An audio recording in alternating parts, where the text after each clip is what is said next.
빌립보서 1장 1절에서 30절까지의 말씀입니다. 우리 약속의 말씀을 우리 같이 한 목소리로 봉독하시겠습니다. 그리스도 예수의 종 바울과 디모데는 그리스도 예수 안에서 빌립보에 사는 모든 성도와 또한 감독들과 집사들에게 편지하노니 하나님 우리 아버지와 주 예수 그리스도로부터 은혜와 평강이 너희에게 있을지어다. 내가 너희를 생각할 때마다 나의 하나님께 감사하며 간구할 때마다 너희 무리를 위하여 기쁨으로 항상 간구함은 너희가 첫날부터 이제까지 복음을 위한 일에 참여하고 있기 때문이라. 너희 안에서 착한 일을 시작하시니가 그리스도 예수의 날까지 이루실 줄을 우리는 확신하노라. 내가 너희 무리를 위하여 이와 같이 생각하는 것이 마땅하니 이는 너희가 내 마음에 있음이며 나의 매임과 복음을 변명함과 확정함에 너희가 다 나와 함께 은혜에 참여한 자가 됨이라. 내가 예수 그리스도의 심장으로 너희 무리를 얼마나 사모하는지 하나님이 내 증인이시니라. 내가 기도하노라.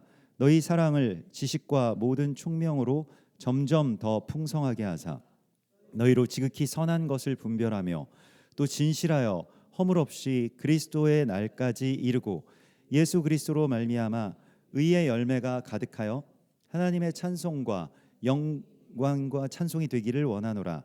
형제들아, 내가 당한 일이 도리어 복음 전파의 진전이 될 줄을 너희가 알기를 원하노라. 이러므로 나의 매임이 그리스도 안에서 모든 시위대 안과 그 밖의 모든 사람에게 나타났으니 형제 중 다수가 나의 매임으로 말미암아 주 안에서 신뢰함으로 겁없이 하나님의 말씀을 더욱 담대히 전하게 되었느니라.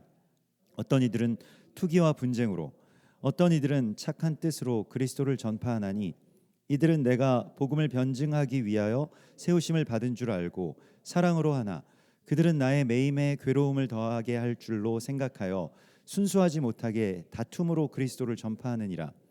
그러면 무엇이냐? 거칠애로 하나 참으로 하나 무슨 방도로 하든지 전파되는 것은 그리스도니 이로써 나는 기뻐하고 또한 기뻐하리라. 이것이 너희의 간구와 예수 그리스도의 성령의 도우심으로 나를 구원에 이르게 할 줄 아는 고로 나의 간절한 기대와 소망을 따라 아무 일에든지 부끄러워하지 아니하고 지금도 전과 같이 온전히 담대하여 살든지 죽든지 내 몸에서 그리스도가 존귀하게 되게 하려 하나니 이는 내게 사는 것이 그리스도니 죽는 것도 유익함이라. 그러나 만일 육신으로 사는 이것이 내 일의 열매일진데 무엇을 택해야 하는지 나는 알지 못하노라. 내가 그 둘 사이에 끼었으니 차라리 세상을 떠나서 그리스도와 함께 있는 것이 훨씬 더 좋은 일이라. 그렇게 하고 싶으나 내가 육신으로 있는 것이 너희를 위하여 더 유익하리라. 내가 살 것과 너희 믿음의 진보와 기쁨을 위하여 너희 무리와 함께 거할 이것을 확실히 아노니 내가 다시 너희와 같이 있으므로 그리스도 예수 안에서 너희 자랑이 나로 말미암아 풍성하게 하려 함이라. 오직 너희는 그리스도의 복음에 합당하게 생활하라.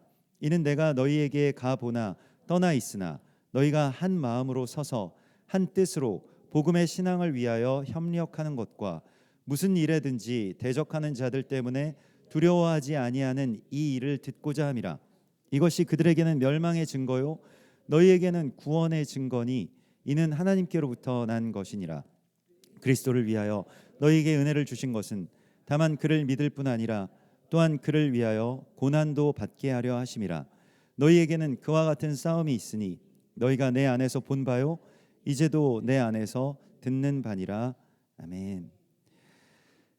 우리가 이 빌립보 교회에게 주시는 하나님의 이 편지를 받게 되는데요. 사실은 이 빌립보 교회는 뭐 좀 지역적으로 위치상 군인들이 대부분인 주축인 그런 교회였습니다.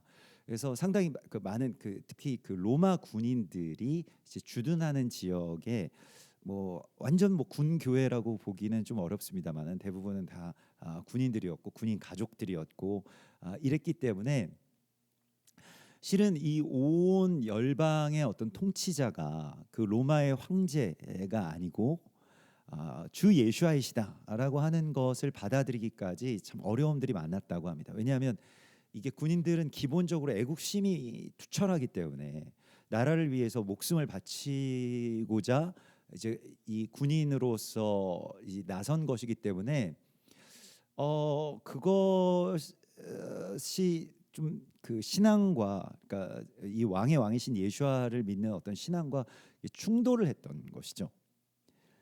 뭐 다른 여타의 어떤 종교들, 뭐 당시에 그 뭐 로마와 뭐 그런 그 헬라 문화권에 있었던 다른 뭐 태양신을 섬긴다거나 다른 것들은 그냥 전쟁을 돕기 위한, 또 나라의 어떤 체제를 잘 공고하게 유지하기 위한 여러 가지 어떤 신화들이었습니다만은, 이게 그 성경의 어떤 진리가 들어가니까 그들의 어떤 세계관 자체가 이제 충돌하게 되었던 것입니다. 그래서 빌립보 교회는 상당히 그런 문제들이 처음에는 많이 있었는데요.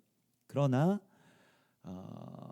그 어떤 그 군인으로서의 어떤 충성심, 이 어떤 명령에 온전하게 복종하고 또 그 명령을 따라서 자기의 목숨을 내어 던질 수 있는 어떤 그러한 마음들이 그리스도 예수와 이렇게 일치되고 연결되는 그런 순간부터 굉장히 놀라운 일들이 이제 일어나기 시작했고, 이제 그러한 곳이 이제 빌립보 교회의 상황이었습니다. 그런데 이제 그 로마의 군인들이었기 때문에 이제 로마 감옥에 바울이 갇혔다라고 하는 것이 어떤 의미인지를 더 잘 알게 되었고요. 뭐 군인들끼리는 그런 여러 가지 어떤 그런 뭐 네트워크도 있고 여러 가지 어떤 정보들이 더 빨리 있었기 때문에 감옥에 갇혀 있는, 특별히 그 어떤 로마의 어떤 그런 뭐 국가적인 해를 가져올 수 있다라고 해서 감옥에 갇혀 있는 이 자신들의 어떤 스승이라고 할 수 있는, 또 목회자라고 할 수 있는 이 바울의 어떤 소식들을 가장 먼저 듣고 또 많이 걱정하고 있는 곳이 바로 이 빌립보 교회의 성도들이었습니다. 그리고 앞으로 물론 뭐 주님 안에서 잘 해결되기를 바라지만 또 그렇지 않을 수도 있다라고 하는 것을 실제적으로도 잘 알고 있었던 곳이 또 빌립보 교회이고요. 바울을 생각할 때마다 걱정이 굉장히 많이 있었죠. 바울이 갇혔고 또 어떤 그런 그 이전의 사도들과 같이 순교할 수도 있겠다라고 하는 것을, 그냥 그런 것들을 이제 그 외면하는 것이 아니라 실제적으로 이제 직면할 수 있었던 사람들이 바로 이 빌립보 교회의 성도들이기 때문입니다. 그런데 오늘 이 빌립보서의 말씀은 오늘 2절에 하나님 우리 아버지와 주 예수 그리스도로부터 은혜와 평강이 너희에게 있을지어다라고 하는 그 선포로 이제 시작이 됩니다. 은혜와 평강을 바울이 선포를 하고 있어요. 사실 빌립보 교회 성도들은 이렇습니다. 은혜와 평강이 좀 많이 부족했죠. 그리고 바울을 생각할 때마다 더 걱정되는 것이 사실이었고요. 그런데 걱정의 대상이자 걱정의 이유였던 바울이 막 감옥에 갇혀서 저는 지금 힘듭니다, 억울합니다, 고통스럽습니다, 두렵습니다, 이것이 아니고 옥에 갇힌 바울이 정말로 그 어떻게 보면 걱정과 두려움이 이렇게 엄습했을 그 바울이, 그 사람 당사자가 이 은혜와 평강을 선포할 때 여기에 엄청난 감동이 있고 힘이 있었던 것이죠. 도움을 받고 동정의 대상이 되고 또 은혜와 평강이 필요하고 그걸 간구해야 되는 자에서 이것을 선포하는 자로 바꾸라고 말씀을 하시고 있는 것입니다. 오늘 여러분들에게요. 여러분들은 은혜와 평강을 하나님께 지금까지 많이 간구해 왔을 것입니다. 그것이 우리에게 다 필요하죠. 우리는 그런 것을 받아야만 살 수 있는 사람들임은 확실합니다. 그러나 5785년 이 새해에는 여러분들이 그것을 선포하는 자가 되라고 하나님 말씀하십니다. 은혜와 평강이 있을지어다. 이것을 선포하십시오. 자, 은혜와 평강을 그냥 받는 자에서 은혜와 평강을 주는 자가 되는 그러한 새해가 될 것이라고 하나님 말씀을 하십니다. 여러분 그것을 선포하세요. 곁에 있는 분들에게 은혜와 평강이 있을지어다. 우리가 계속해서 지난주에부터 계속 하나님께서 이 새해에 우리에게 선포하게 하시는 것이 있습니다. 당신에게 은혜와 평강이 있을지어다. 이것을 선포하라고 말씀을 하십니다. 이것은 명령이고요. 여러분들이 그것을 선포하셔야 되겠습니다. 그 복습을 한번 해보자면 은혜와 평강, 우리가 지난주에 그 헬라어로 한번 나누었었는데 잘 기억은 안 나실 겁니다. 그렇지만은 다시 이렇게 생각을 해보면 아마 말씀드리면 기억이 날 거예요. 은혜가 카리스입니다. 헬라 말로 카리스. 카리스는 하나님이 주신 선물이라는 거예요. 하나님께로부터 받은 게 훨씬 더 많다는 것입니다. 이게 은혜입니다. 물론 부족한 것도 많죠. 또 우리가 구해야 될 것도 많지만은, 그러나 하나님이 내게 주신 것이 정말 많습니다라고 할 때에 우리가 은혜에 충만한 자가 되는 것입니다. 여러분, 그것을 헤아려 보십시오. 그러니까 은혜는 우리가 그 계수하고 해석하는 것에 따라서 오게 됩니다. 그래서 이것을 헤아려 보는 거예요. 우리에게는 물고기 2마리와 떡 5개밖에 없습니다라고 하는 이 해석에서 12광주리에 남은 것이 차고도 넘칩니다라고 하는 그 해석으로 바뀌는 것입니다. 물론 상황도 주님께서 주시는 어떤 기적으로, 또 주님께서 공급해 주시는 것으로 바뀌겠지만, 여기에는 그 계수와 해석이라고 하는 것은 우리의 영역입니다. 이것을, 이 감추어진 은혜를 찾아내는 것이 이제 우리의 지혜고 우리의 총명입니다. 하나님께서 우리에게 이것을 주실 때에 나의 삶 가운데 나는 뭐 왜 이것도 부족하고 왜 이런 것도 없고, 남들 다 가진 뭐 집도 없고 뭐도 없고 뭐도 없느냐, 뭐 이것도 안 됐느냐, 이건 왜 나는 못하느냐, 이런 것들이 아니고 하나님께서 내게 주신 그 카리스, 그 은혜가 나에게 이런 것도 주셨고, 나에게 이런 것이 넘쳐나고, 나에게는 이런 능력도 주셨고, 이런 사람도 주셨고, 이런 말씀도 주셨고, 이런 교회도 주셨고, 이런 것들에 대하여서 계수하라고 말씀하십니다. 그래서 이 추수의 때, 우리가 지금 이 가을 절기는 추수의 때이고, 이것은 다른 의미로는 계수의 때입니다. 하나님이 내게 주신 그 은혜를 헤아려 보는 것입니다. 근데 그것은 지혜가 필요하고요, 총명이 필요하고, 집중이 필요한 것이죠. 관심이 필요한 것이고요. 그렇기 때문에 우리가 지금 추수의 때에 하나님이 나에게 주신 이 은혜가 무엇인지를 깨닫는 것이 중요합니다. 지혜와 총명이 우리 안에서 넘쳐나야 이러한 것을, 은혜를 은혜로서 내가 인식할 수가 있습니다. 하나님이 은혜를 굉장히 많이 주셨는데, 주신 게 굉장히 많은데 항상 부족하다고 느끼면 얼마나 하나님 보시기에 안타까우시겠어요. 예. 그래서 제가 뭐 저희 아이들 가운데서도 약간 거울 치료처럼 하나님이 주신 정말 많은 것들이 있고, 많은 것들을 받았는데, 많은 은사도 받은 것 같고, 정말로 하나님께서 할 수 있게 해주신 것이 정말 정말 많은데, 항상 내가 뭐 그런 걸 할 수 있겠어? 나는 그런 거 남들보다 잘 못해. 나는 뭐 학교 다니는 애들보다 뭐 그렇게 막 공부를 뭐 열심히 하지도 못했는데, 뭐 이런 어떤 부족함들에 대한 계수가 좀 클 때마다 굉장히 안타까운 거예요. 받은 게 훨씬 더 많고 할 수 있는 것들이 훨씬 더 많은데, 이것은 그래서 그 해석의 영역이구나. 근데 제가 곰곰이 생각을 해보니까 정말로 성령께서 그 지혜로 저에게 있어서도 눈을 열어주시기 전까지는 제가 굉장히 부족한 것만 많이 보이더라고요. 그래서 뭘 할 수 없다라고 하는 것에 너무 오랫동안 매여 있었던 것들이 정말 억울한 거예요. 이 젊은 그 시간들 속에서, 그 청춘의 어떤 그런 청년의 때에 너무너무 제가 할 수 없는 것들에 매여 있었던 것이 너무 억울한 거예요. 지나놓고 생각하니까. 사실은 내게 능력 주시는 자 안에서 모든 것을 할 수 있었음에도 불구하고 해석을 그렇게 했던 것에 대해서 지나놓고 보니까 이거 다 할 수 있었던 것들인데 왜 그때는 못한다고 했을까라고 하는 것이죠. 그것은 그 대적의 일종의 그 가스라이팅이거든요. 너는 못해. 네가 어떻게 그걸 하겠어? 네가 어떻게 목사를 하겠니? 네가 어떻게 사람들 앞에서 설교를 하겠니? 너 같은 성격에, 너 같은 신앙에, 너 같은 어떤 아직까지 그렇게 영글지 못한 어떤 그러한 사람이 어떻게 사역을 하겠니? 이런 것들에 정말 오랫동안 묶여 있었어요. 빠져나오질 못했습니다. 제 스스로가. 근데 하나님께서도 그렇고 주변에서도 그렇고 그 하나님이 너한테 주신 것이 훨씬 더 많은데, 근데 저는 그것을 계수하지 못했었던 거예요. 그래서 하나님의 은혜를 계수하시는 여러분이 되시기를 축원합니다. 여러분 그것을 깨달으셔야 돼요. 여러분 받은 게 얼마나 많습니까?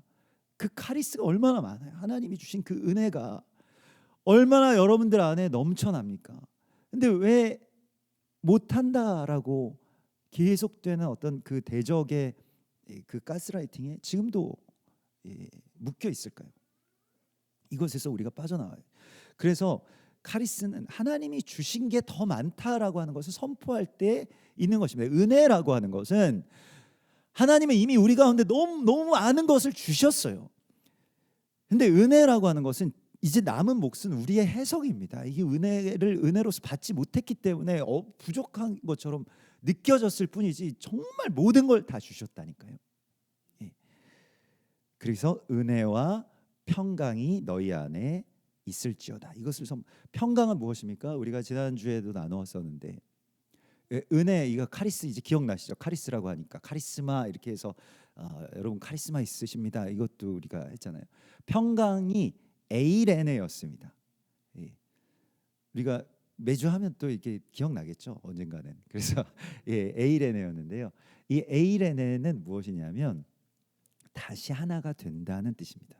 그래서 이 평강은 그냥 나 편하다 이런 것이 아니고 관계가 편해지는 거예요. 그러니까 내가 누군가에 대하여서 우리가 지금 이 경외의 날들입니다. 이 나팔절이 그 나팔, 이 경고 신호의 나팔이 울려 퍼지고 심판의 책이 이제 펼쳐지고 의의 책, 악의 책이 두 개가 펼쳐진다. 어느 쪽에 쓰여질 거냐가 결정되는 그 기로에, 그 열흘간의 기로에 지금 우리가 있는 것입니다. 정말 중요한 시간인데 여기서 뭘 해야 되냐면 정말 다급하게 이 종말론에서 정말 이 세상에 있는 시중에 있는 아주 사악한 종말론들이 빼놓고 있는, 결정적으로 빼놓고 있는 것이 무엇이냐면 용서하는 거예요. 이 관계에 있어서 틀어진 것들을 내가 용서하지 못했던 사람들 혹은 내가 용서받지 못했던 것에 대하여서 이걸 반드시 해결하고 가자는 것입니다.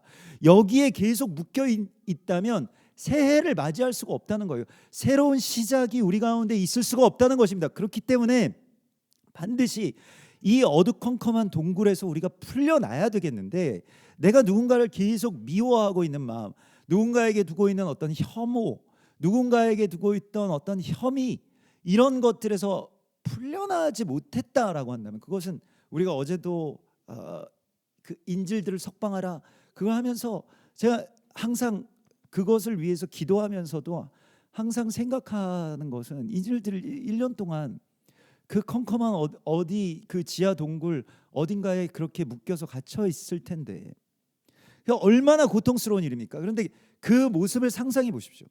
근데 내가 만약에 누군가에 대하여서 계속 그 어떤 증오의 결박 가운데 묶여 있다면 그 신세인 것입니다. 거기서 풀려나기를 우리가 원해야 되는 것이고요. 그래서 평강이 내게 있을지어다라고 하는 것이요. 그 평강은 다시 하나가 되는 것입니다. 둘이 원수되게 해서 분리시켰던 것을 다시 하나가 될 때 그 에이레네가 평강인 것입니다. 그냥 평강이 아니에요. 그냥 그런 사람들을 안 보고 사는 것이 나에게 평강이 아닙니다. 반드시 빠져나와야 됩니다. 반드시 여기서 빠져나와야 자유가 있는 거예요. 내가 누군가를 미워하고서 천국에 들어갈 수 있습니까? 못 들어가는 것입니다. 천국이 안 열리는 거예요. 새해가 왔는데도 새해로 들어갈 수가 없는 거예요. 그게 인질이 붙잡혀 있으면 그 사람과 그 주변의 그 가족들은 얼마나 애탑니까? 자기 자신도 본인에게도 이것이 얼마나 돌아가고 싶은 거예요. 그러니까 우리가 이 평강을 갈망할 때에 어떤 평강을 갈망하느냐? 바로 다시 하나가 되는 이 관계의 평강을 갈망하라고 말씀을 하시고 있는 것입니다. 그러하기 때문에 이 경외의 날들에서 우리가 하나님 그냥 사실 속 편한 것은 하나님과의 관계만 있으면 되지 뭐 이런 거예요. 우리는 그렇지 않습니까? 그래서 사람들 치이고 싶지 않고, 그래서 오죽하면 무교회주의가 나왔겠습니까? 예.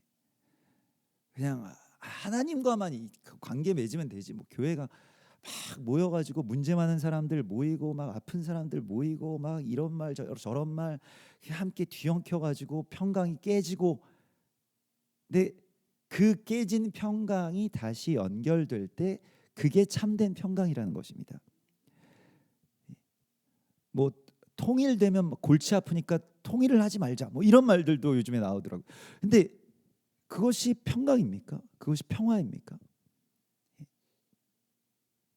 평화는 전에 원수되었던 둘이 다시 하나가 될 때만 완성되는 것입니다. 그래서 이 평강이 있을지어다, 이것을 여러분 선포하라고 말씀하시고 있습니다. 5785년 은혜와 평강이 있을지어다. 여러분 선포하십시오. 여러분 자신에게 옆에 하시라 그러니까 항상 이렇게 좀 어색해 하시니까 자기 자신에게 목소리 들릴 정도로 선포하십시오. 5785년 강대 누구누구에게 은혜와 평강이 있을지어다. 다시 한번 선포해 봅시다. 5785년 강대위에게 은혜와 평강이 있을지어다. 아멘. 이렇게 선포하세요. 여러분 이것이 정말로 내가 이제 도전이 되는 것입니다. 누군가에게 정말 이분 내가 위로하고 싶고 이분이 정말 은혜와 평강이 없는 줄 알았는데 이분이 선포하기 시작하니까요. 바울이 지금 그랬어요. 바울이 옥에서 정말 은혜도 없고 평강도 없고 정말 어려울 줄 알았는데 빌립보 성도들에게 딱 이걸 선포하는 것입니다. 너무너무 바울을 위해서 걱정을 했는데 은혜와 평강을 선포하는 거예요. 여러분 걱정거리가 되는 게 뭐 재밌습니까? 내가 누군가에게 걱정거리가 되고 동정의 대상이 되는 것보다 내가 요즘 뭐 왜 힘들어? 왜 지쳐? 왜 오늘 이렇게 표정이 안 좋아? 자꾸 이런 소리 듣는 걸 즐기시면 안 돼요. 거기서 우리가 빠져나와야 됩니다. 딱 그냥 우리가 어디에 들어가든지 누굴 만나든지 은혜와 평강이 있을지어다 이렇게 정말 해같이 빛나는 얼굴로 여러분 선포하십시오. 내가 상황이 뭐 아프건 뭐 옥에 갇혔건 뭐가 잘 안 풀리건 여러 가지 어떤 걱정이 있건 간에 내가 그렇게 선포를 하면요 그게 힘이 되는 것입니다. 자꾸 우리가 지금까지 이제 받으려고 했지만요 이걸 이제 선포하는 자가 되라고 말씀을 하시고 있습니다. 그러면서 내가 너희를 오늘 3절에 보면 내가 너희를 생각할 때마다 나의 하나님께 감사하며 간구할 때마다 기쁨으로 항상 간구함은 이렇게 이야기를 하고 있어요. 내가 너 정말 우리 자녀들에게나 아니면 뭐 형제지간에 계신 많은 분들한테 내가 너 생각할 때 요즘에 좀 걱정되는 게 있어 이런 말 하지 마십시오. 걱정은 하나님이 하시는 거고요. 우리는 내가 널 생각할 때마다 오늘 이 3절의 말씀을 보면요 감사해서 막 두근두근거려. 이걸 선포하십시오. 널 생각하면 정말 감사밖에 안 나온다. 이게 선포거든요. 아니 왜 계속 걱정을 내가 걱정한다는 것은 내가 하나님 되려고 하는 굉장히 교만한 생각입니다. 그렇기 때문에 나 너 생각할 때마다 나 요즘에 널 생각 많이 하는데 정말 감사해. 이게 바울이 오늘 우리에게 5785년 우리에게 이 언어를 갈아 끼우는 이 놀라운 그 은혜를 주시는 것입니다. 요즘 집사님 생각할 때마다 좀 뭐가 좀 걱정돼요. 이런 것이 아니고요. 생각할 때마다 감사합니다. 내가 너를 생각할 때마다 감사. 그리고 기도할 때마다 기쁨이 막 몰려와. 이게 우리를 통해서 선포될 때 정말로 그런 역사가 일어나는 것입니다. 그래서 여러분 항상 이 대화의 어떤 그 첫 단추가 중요하고 새해에도 첫 단추가 중요하잖아요.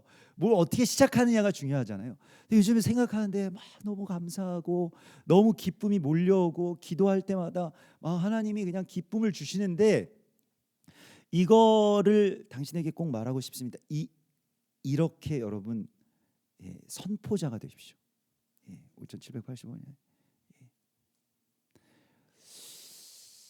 막 만나면 그냥 한숨부터 쉬고 막 걱정거리가 막 한 짐이고 뭐가 아프다 뭐가 어렵다 이런 것들에서 우리는 반대로 하나님의 은혜와 평강을 선포할 자들로 그 생기를 대언할 자들로 여러분들을 보내신 것입니다.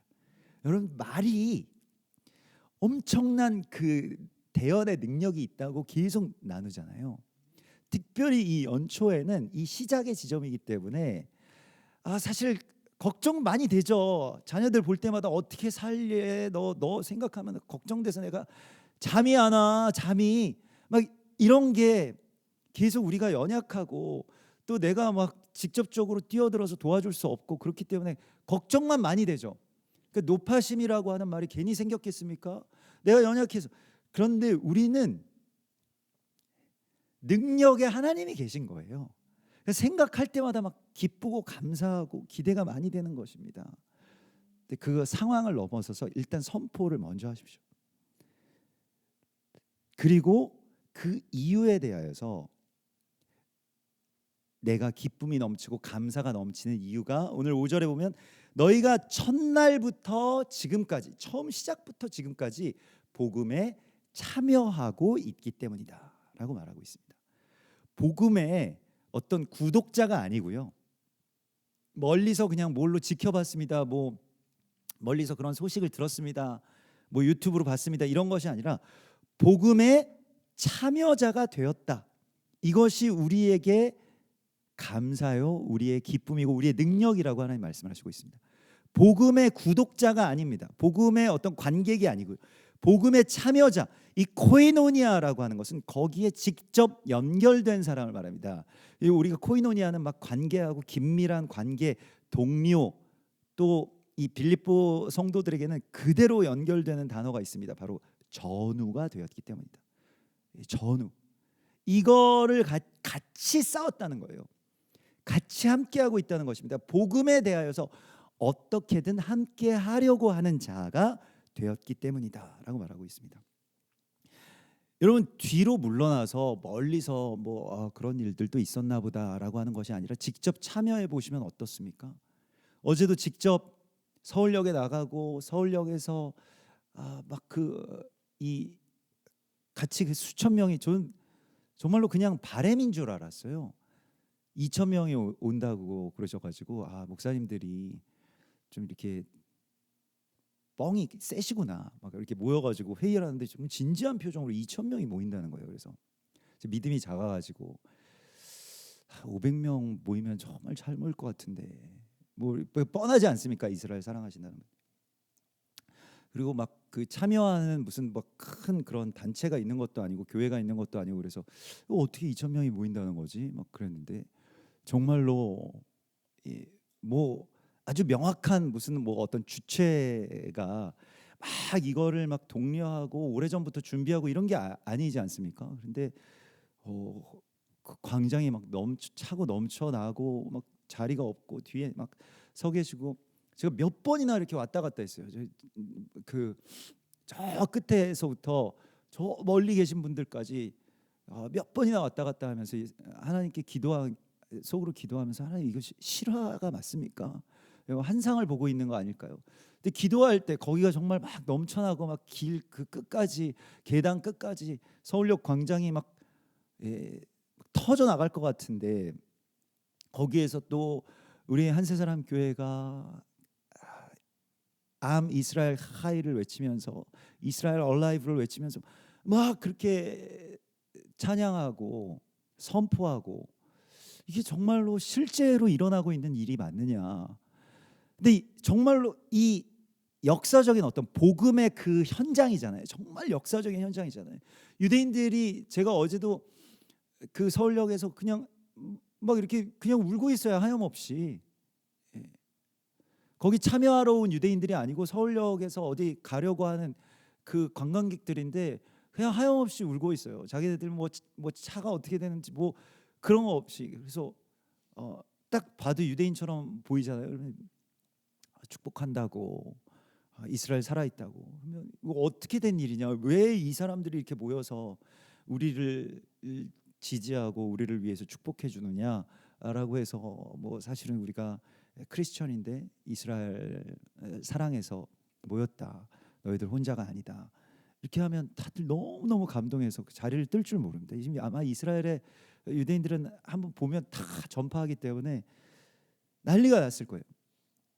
근데 그 복음에 참여자가 되었다라고 하는 것 자체가 우리에게 복음입니다. 우리가 이 하나님의 이 구속사의 어떤 그 긴 어떤 구속사에서 창조와 또 십자가의 구원과 이방에게까지 복음이 전해지는 이방의 충만함과 이런 모든 것들이 이루어지는 그 마지막 단계에 무엇이 있습니까? 이제 이방인들이 충만한 수가 차게 되면 이방인들에게 이 이스라엘과 또 온 열방에 대한 하나님의 마음이 부어지게 되면 이제 이스라엘과 한 세 사람을 이루게 되고 왕이 오시는 것 아니겠습니까? 그 위치에 우리가 와 있는 것입니다. 그리고 거기에 실제적으로 참여하는 자들이 되었다는 거예요. 어떻게든 같이 나아가서 동지로서 여러분들이 뭐 어떤 상황들 때문에 같이 나아가실 수는 없었어도 또 같이 기도하면서 지금까지 계속해서 그 일들을 함께 해오셨습니다. 같이 해산해 오셨고요. 같이 전쟁해 오셨습니다. 이게 우리가 이 복음의 참여자가 되었다라고 하는 것이 정말 놀라운 일입니다. 하나님께서는 우리에게 이 복음을 열어주셨는데요. 그냥 복음에 대해서 깨달아라라고 하는 것이 아니고 복음의 참여자가 되었기 때문에 이게 아주 너무너무 놀라운 일인데 이걸 하나님께서 이 말씀을 열어서 우리에게 계속 들어오라고 하시고 있습니다. 그래서 이 성경을 보면 우리가 이제 다시 새해가 되었으니까 성경은 다시 이제 그 우리 심카토라 이 초막절 마지막 날과 연결되어서 이제 창세기로 다시 들어가게 되지 않습니까? 지금 이제 신명기의 마지막 지점까지 와 있고요. 그런데 이걸 열어서 말씀을 열어서 계속 토라를 열어서 또 성경 전체를 열어서 복음을 열어서 우리에게 계속 들어오라고 말씀을 하시고 있습니다. 사실 다른 신화들과 그 그리스 헬라 신화나 뭐 아니면 다른 무슨 뭐 힌두 신화 뭐 그런 것과 결정적으로 너무 큰 차이가 있는 것이 성경은 신들의 이야기로 가득 차 있지는 않습니다. 오히려 너무 적어요. 창조의 역사와 하나님에 관해서 어쩌면 너무하다 싶을 정도로 분량이 적습니다. 그렇죠? 그냥 한 가정의 이야기, 한 사람이 하나님과의 관계 안에서 어떻게 자기 자녀들과 함께 이 일들을 본토와 친척과 아버지의 집을 떠나서 돌파했는가, 자기 자녀들과 함께 방주를 지어서 거기로 들어갔는가, 이런 이야기들만 사람의 이야기들로 가득 차 있습니다. 신화가 아닌 것이죠. 그러면서 성경이 우리에게 말씀하시고 있습니다. 너희가 이 세상에서 그들에게 하나님과 같이 되리라.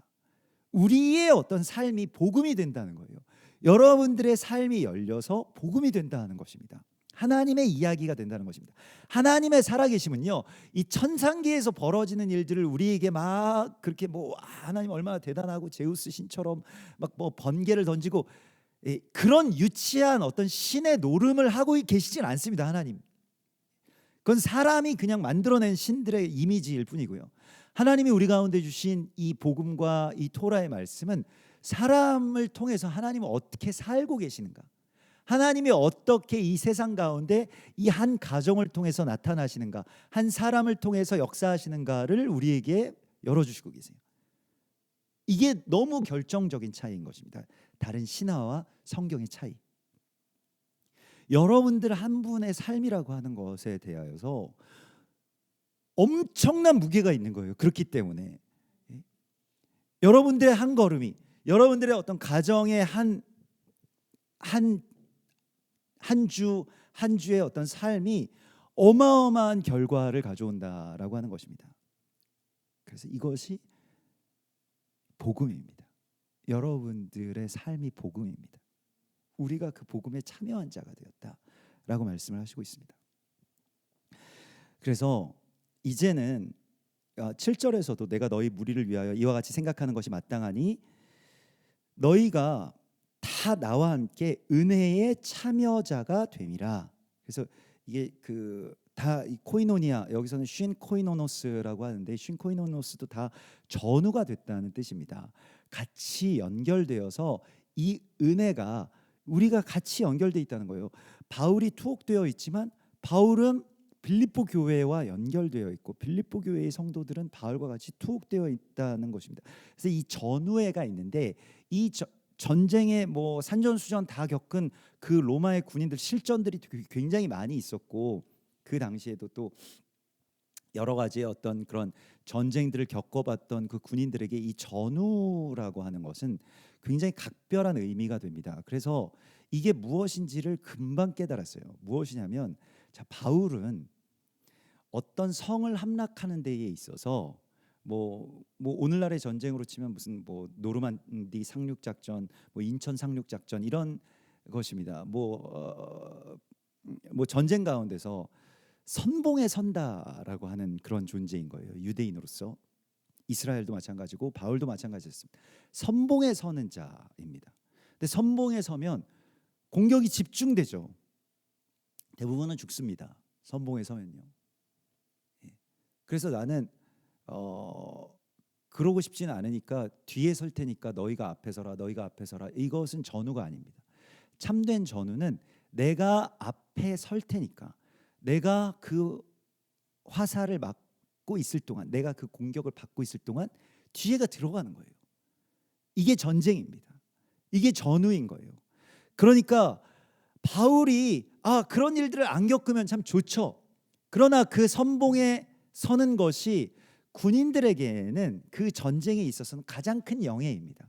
내가 가장 앞에 가서 그 화살을 다 맞아서 죽는 거. 그게 바울에게는 가장 큰 영예인 거예요. 군인들은 이것을 이해했습니다. 그래서 내가 지금 이 감옥에 갇히고 이렇게 핍박당하고 또 순교자로서 빌립보 교회와 연결되어 있는 그 빌립보 교회의 일원으로서 내가 순교한다라고 하는 것이 어떤 것인지를 빌립보 성도들에게 깨닫게 하는 것입니다. 그래서 바울의 투옥은 무엇입니까? 빌립보 교회에 착한 일이 시작됐다는 거예요. 너희 안에 착한 일을 시작하신 이가 그 시작은 바울의 투옥부터 또 새롭게 시작된 것입니다. 그렇기 때문에 이게 걱정거리가 시작된 것이 아니고 근심거리가 열린 것이 아니고 그리스도 예수와의 날에 주님께서 이 모든 일들을 이루실 줄을 내가 확신하노라. 오늘 이 6절의 말씀처럼요, 5785년에 주님께서 여러분들 안에서 시작하신 일을 이루실 것이라고 말씀을 하십니다.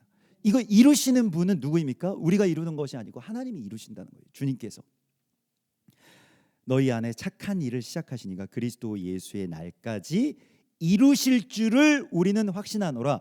여기서 이룬다라고 하는 말은요, 다 채운다는 뜻이에요. 끝까지 다 채운다는 뜻입니다.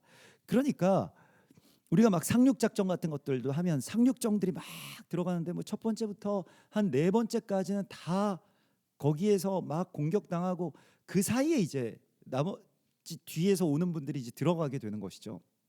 우리가 이 처음 시작의 지점 가운데서 물론 처음 그 선봉에 서서 막 성을 점령하고 그 안으로 들어가서 막 그 전과를 올리면 그것만큼 또 큰 승리도 없겠죠. 이제 그런 일들을 우리가 소망하면서 물론 나아가는 것이지만 그렇지 않다고 할지라도 이스라엘이 장자의 나라로서 앞서가면서 계속해서 넘어져 준 것 때문에 우리는 우상을 숭배하면 안 되는구나, 우리는 음란하게 하나님을 숭배하면 안 되는구나, 우리는 금송아지와 소유의 신을 숭배해서는 안 되는구나, 이런 것들을 우리가 보게 되고 우리가 피하게 되는 것과 같이 앞에 선 자들은 그 넘어짐까지도, 이스라엘은 덜어는 우둔함까지도 그것이 우리에게 주시는 하나님의 은혜라는 것입니다.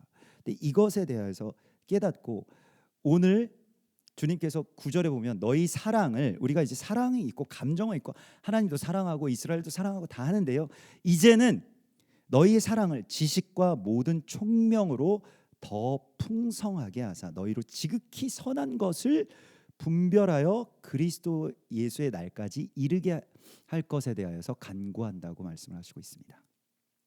이제 우리에게 필요한 것은요, 이제 여기에서 지혜와 총명으로 잘 분별하는 것입니다. 좋은 것이 좋은 것, 안 좋은 것이 안 좋은 것을 우리가 지난 날에는 내 스스로가 나의 어떤 생각과 나의 관성으로 그걸 재판해 왔잖아요.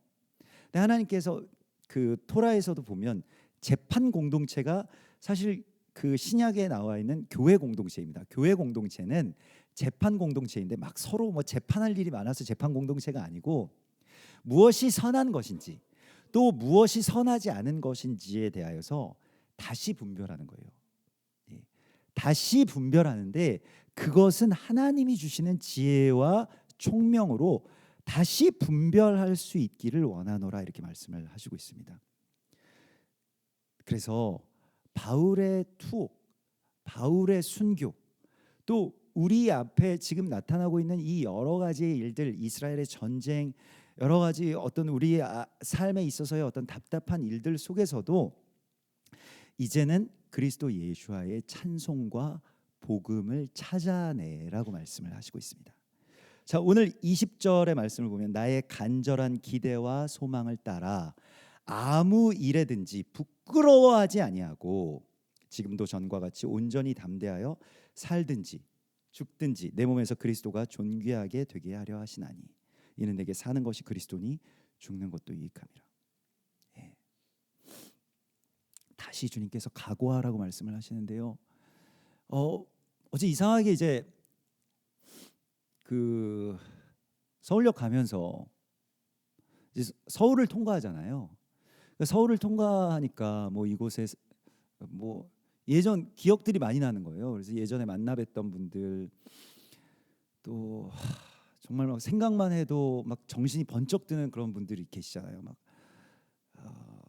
열심히 사시고 뭐 사회적으로나 사역적으로나 막 성공하신 분들 뭐 이런 생각들이 드는 거예요. 저 교회 저기 내가 사역할 때 그랬는데 뭐 이러면서 통과하면서 서울을 이제 관통하면서 이상하게 그런 분들을 생각나게 하셨는데 많은 경우에 돌아가셨어요. 많은 경우에 돌아가셨더라고요. 제가 기억하고 있는 그 저의 어떤 선배들 또 어떤 그런 사역자들 뭐 또 이렇게 그 이촌동을 지날 때는 그 이제 또 그런 생각도 났습니다. 정말 이스라엘 사랑하는 그 사역자들 또 뭐 강남을 지날 때는 옥하는 목사님이 별세하셨습니다. 또 이촌동을 지날 때에는 그 이촌동의 그 목사님 누구시죠? 예, 하영조, 예, 하영조 목사님. 그런 생각들 들면서 우리의 살 날도 그렇게 많이 남아 있지 않을 텐데 정말 그때만 해도 그분들 막 눈빛이 막 푸릇푸릇할 때 제가 신학교에서 막 그런 그 사경회 같은 거 오시면은 제일 앞자리에 앉아가지고 어떻게 그냥 뭐 그 메시지 자체보다도 그냥 그 삶의 그 이 사역의 부르심에 대한 그분들의 어떤 에너지 있잖아요. 그래서 계속 저는 그 눈이 막 반짝반짝하고 뭐 옥하는 목사님도 그렇고 하영조 목사님도 그렇고 막 몸도 안 좋으시고 사실은 조금 그래도 그 당시만 해도 또 연로하셨을 때인데도 불구하고 정말 그 꿈과 열정으로 막 그 시간까지도 막 가득가득하셨던 그분들을 어떻게 닮을 수 있을까? 저한테도 좀 이런 것 좀 주시죠 하나님. 막 그러면서 그 사역의 기간 내내 맨 앞자리에 앉아가지고 어떻게든 그것 좀 이제 이분들 이제 그 다음 세대니까 제가 그 다음 세대에 또 일어서야 되니까 좀 부어달라고 그렇게 기도했던 기억이 있습니다. 그 제가 뭐 다른 거 막 이렇게 막 그런 거는 별로 없었는데요. 이제 그런 그 이 믿음의 어떤 그런 이 선배들의 남은 유업이 있을 거 아니에요. 그걸 하나님이 누군가에게 맡겨주실 거 아닙니까? 맡겨주시면서 또 부어주실 거 아닙니까? 그래서 저한테도 좀 저런 열정 좀 달라고. 기왕에 한번 사는 건데 맨날 뭐 죽지 못해서 살고 뭐 맨날 뭐 슬프고 뭐 없고 뭐 인생은 왜 그럴까 막 공허하게 제가 그 전까지 그렇게 살았던 날들은 지난 날들로 이제 족한 거거든요. 그렇기 때문에 앞으로 이제 남은 삶이 뭐 몇십 년 되겠어요? 여러분 몇십 년 더 살 것 같으십니까? 예.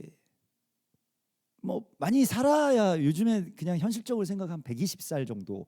이제 성경에서도 사실 120살 정도. 그래서 노아처럼 120살 정도 살기를 원한다. 이렇게 또 모세처럼 뭐 모세나 노아처럼 뭐 그 정도 살기를 원한다고 이렇게 새해에도 서로 구한다는 거 아니에요? 네. 뭐 확인되지는 않았습니다만 그 롯데타워 거기 123층으로 우겨가지고 그 123층까지 올린 이유가 자기가 123살까지 살겠다고 그렇게 점쟁이가 그렇게 말해가지고 했다는 거 아닙니까? 아무튼 우리가 언제까지 몇십 년 좀 살겠죠 앞으로. 뭐 큰 일이 없는 한, 뭐 아니면 몇 년 더 살겠죠. 그 삶 동안 정말로 다 부어지기를 원합니다. 이렇게 우리가 고백해야 되지 않겠어요? 5785년에 정말 제가 하나님 앞에 완전하게 다 부어지기를 원합니다. 다 쏟아내기를 원합니다. 그래서 이상하게 그 어제는 서울여행 갔는데 뭐 이게 좀 저희가 영적으로 민감해서인지는 모르겠습니다만은 가자마자 막 어질어질하고 막 이상한 거예요. 몸이 막 서 있기도 어려운 거예요. 덥지도 않은데 막 현기증이 나고 막 쓰러질 것 같은 거예요. 그래서 어디 그늘 찾아서 앉아 있어야 되나 막 그런데 떼약볕에 계속 앉아서 막 찬양하고 계시고 말씀 선포하고 계신 분들이 계시니까 막 그러지도 못하겠는 거예요. 그래서 막 돌아다니면서 기도하면서 했는데 우리 시간이 돼가지고 그 위에 올라가서 암 이스라엘 하일 외치면서 막 Let's go 코리아, Let's go 이스라엘 외치는데 여기서 항상 제가 그럴 때마다 좀 바람이 있습니다. 그러니까 이러다가 죽으면 좋겠다는 바람이 있어요. 항상. 예. 항상 생각나는 것이 있습니다. 그러니까 이 순간에 죽으면 좋겠습니다, 하나님. 네, 그런 기도를 하거든요. 근데 사실 거기서 제가 죽으면 어떻겠어요? 그게 행사도 완전히 다 예배도 완전히 다 이상해지고 그러니까 하나님 그런 걸 허락해 주시지는 않는데 아무튼 제가 정말로 다 쏟아내고 모든 힘을 다 쏟아내고 마쳤으면 좋겠습니다라고 하는 그 소망이 생기더라고요. 얼마나 더 살겠습니까, 여러분? 뭐가 두려우십니까? 지금까지 두려움에 매여서 이때까지 많이 살아왔잖아요. 이제는 우리가 죽기를 무서워하지 않고 내가 살든지 죽든지 그리스도 예수의 그 영광이 나의 안에서 여러분들을 통해서 존귀함을 받으신다고 말씀을 하십니다. 여러분 이것이 복음입니다. 여러분들이 찬송을 하는 자가 아니고요. 찬송이 되게 하신다고 말씀하십니다. 여러분들의 삶 자체가 찬송인 거예요. 여러분들이 살아있는 것 자체가 그게 찬송이 된다라고 오늘 주님께서 말씀하십니다. 이는 내게 사는 것이 그리스도니. 여러분 이것이 복음입니다. 내가 사는 게 그리스도래요. 얼마나 대단한 말씀인지 아십니까? 얼마나 놀라운 복음이에요. 내가 사는 게 그리스도라고 말씀을 하십니다. 우리가 그냥 그리스도 예수로 말미암아서 구원을 받은 존재일 뿐만이 아니고요. 그 다음 단계가 지금 열렸는데 내가 살고 있다면 내가 사는 것이 그리스도의 오심이라는 거예요. 여러분들이 사는 것이요. 여러분들이 앞으로 3년을 살 예수님보다 더 많이 사실 것입니다. 3년 이상은 다들 사실 텐데 그 시간들이 그리스도라는 거예요. 너를 볼 때마다 내가 기쁘다. 너에게 은혜와 평강이 있을지어다. 이거 여러분들이 선포하면요. 정말 병든 자들이 일어나고요. 또 눌린 자들이 풀려나게 됩니다. 그리스도께서 그렇게 하셨던 것처럼 여러분들의 사는 것이 그리스도라고 말씀을 하십니다. 그리고 마지막으로 죽는 것도 그리스도입니다. 예수님처럼 죽어야 되지 않겠어요? 내가 죽음을 통해서 하늘의 밀알이 땅에 떨어져서 그 죽음을 통해서 많은 열매를 맺게 해야 되지 않겠습니까? 거기까지 기도하셔야 됩니다. 삶을 위해서도 기도하셔야 되지만요. 앞으로 죽을 것을 위해서도 기도하셔야 됩니다. 내가 그렇게 죽어서 열매를 맺는 씨앗이 되기를 원한다고요. 그것도 준비하십시오. 내가 사는 것이 그리스도니 죽는 것도 유익함이라. 여러분, 이 복음이 5785년에 여러분들에게 임하였음을 주님의 이름으로 선포합니다.